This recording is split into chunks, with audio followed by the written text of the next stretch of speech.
Alright, let's make this pen for these cows.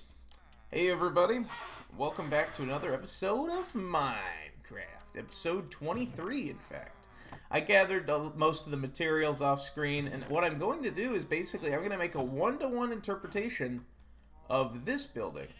And yeah, I hope you guys are having a good time today. I certainly am.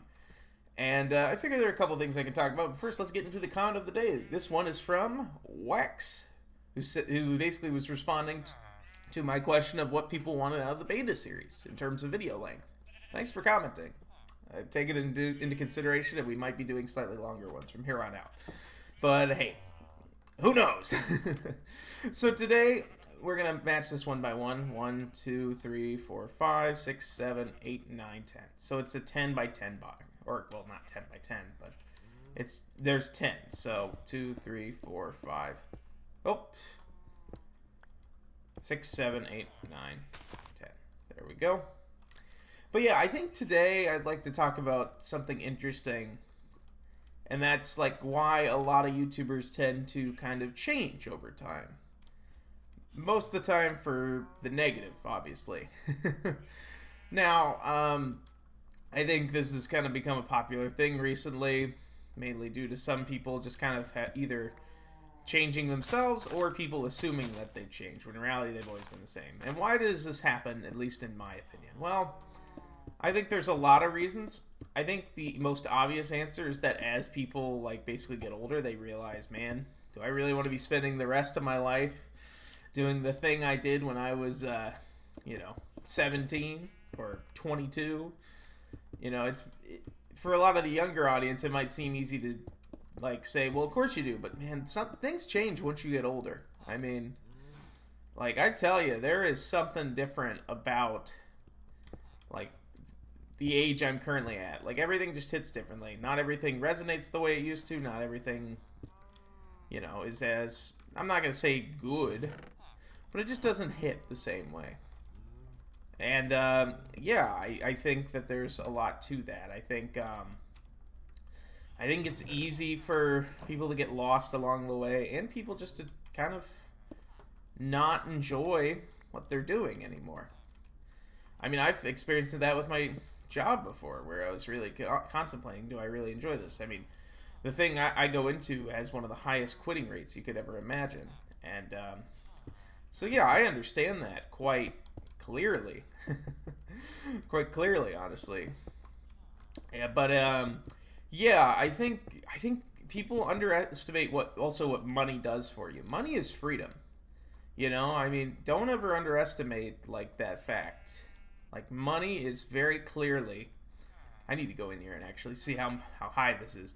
But money is a freedom that most people, if they ever understand, like, will realize how much it changes your life. When you have money that you can just use, like it counts as time. Like I can tell you, basically, like with my grandparents, like they both retired early, and man, I mean the amount of time that it gave them and the abilities of like basically the amount of like the way it changed them is crazy. You'd be surprised how many people change once they get out of their jobs. I mean, seriously, it is incredible. Like it shows just how there's always that stereotype of soul crushing, but oh, what the heck? Oh, oh, I was looking at it like why the heck that happened, but that explains it. Okay, so is there one on this side? Is that no? So it is uneven. Okay, cool. But yeah, I mean, money is always time, and if I have any like teenage audience members, what are you doing? This isn't made for kids. But what I could recommend you is don't underestimate that. Like, you will meet a lot of people in your life who will only do things for money, who will only do the bare minimum as well. And while it's easy to sit there and blame them, I think understanding like, okay, this is why that happens is important, because like it's easy to, and like this isn't like an anti-capitalist rant. I used to have a friend who would always say things that would like start getting political, be like, oh, because we live in a society based on capital, and I always start humming the Soviet national anthem. But it's not exactly like what I'm talking about per se. I think it's more just the fact that ultimately you have to work in society, and if you do it smart, you can get out early. But if you don't, you might end up working a long time. I mean, the biggest advice I'd give anyone is don't get into nonsense like crypto. Just focus on investing in the S&P 500. That's what I'm doing, even though I'm not investing a lot of money. What I will say is that it is effective. I mean, I've seen a return, you know. And I had a stock completely go to zero, and I've seen a return. You want to invest in the S&P 500 and some dividends. Unfortunately, there's too many snake oil salesmen for that, you know, which sucks. You want people to basically have good advice, but don't fall for them. Like, there's some study that I forget what it is, but it's with a billionaire. How did three of you get in here? Oh my lord. Oh, that's funny. But there was a study they did with Warren Buffett, and I think it was like he bet $10,000 against a bunch of CEOs that he could make more money than them basically in a year's time. And or there's $1 million bet, or wasn't a bunch of CEOs. It was like a bunch of hedge fund managers, and he bet that. And then a year later, they all tried to play the game and try and get strategically in there, and he just invested in the S&P 500, and he won the bet. You know, so take it from the people who have succeeded. I mean, now there's certain things you can't invest $1 billion in everything, but it is also understanding that there are things you can do. I'd recommend saving your money. You don't want to have that medical emergency and not have any funds, but do have fun every once in a while. But I mean, you should probably be saving most of your income if you can. But it's hard if you've got kids and whatnot. At that point, you know, it might not be the biggest concern, to be honest. Here. There we go. But yeah, just a little advice for people going through. I swear these videos have been getting more introspective because I'm kind of running out of the original things I like to talk about. So I'm mainly talking about this because there was some thing that got exposed recently with someone. I'm not going to say who because I don't want this video to be dated.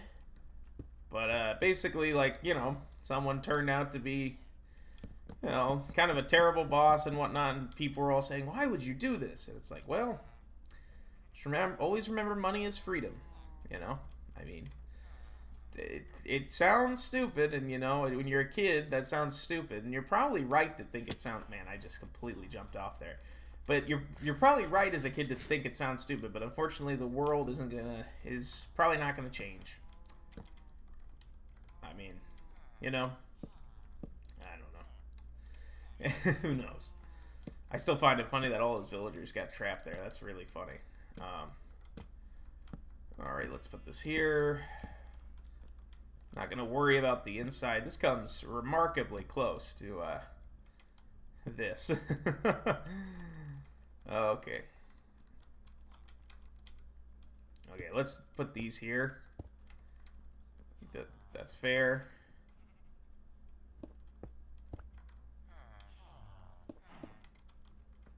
All right, move that.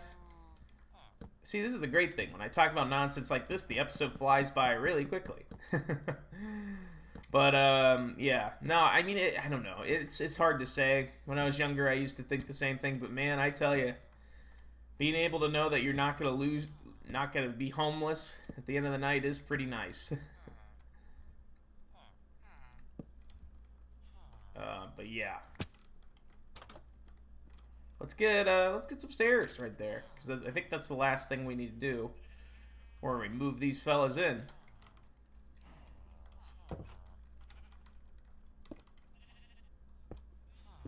It looks a little different, I think, technically, than that does. I think that might be a slab, but oh well. Some character would be nice. But yeah, no, it's in life. You just gotta try your best. You're gonna fail things. You're gonna fail things really bad sometimes. But if you never try, you're gonna get to the end and realize you never did anything quite that special. You know, I used to think that the goal of life was ultimately to get to the end and have no regrets, but mainly because that's what my grandfather did. But I recently heard a Billy Joel quote that was like, I always hear that, but recently I've kind of realized, if you don't have any regrets about life, I don't know if you really lived. And it was really powerful in a sense. I mean, it's so easy to like say I have no regrets, but what that actually means is probably you can't remember anything bad you've done, or you're kind of just lying to yourself. I don't know. I don't know if he was lying, to be honest. He might have genuinely thought that, but he wasn't exactly the nicest person, so who knows. But, what are you going to do? He was one of those fellas that was like one of them upstanding citizens. Everyone loved him. He wasn't a bad guy. I think I was just a young kid, and he didn't really like me, and that's fine. You guys get out. Alright, let's get these cows in here.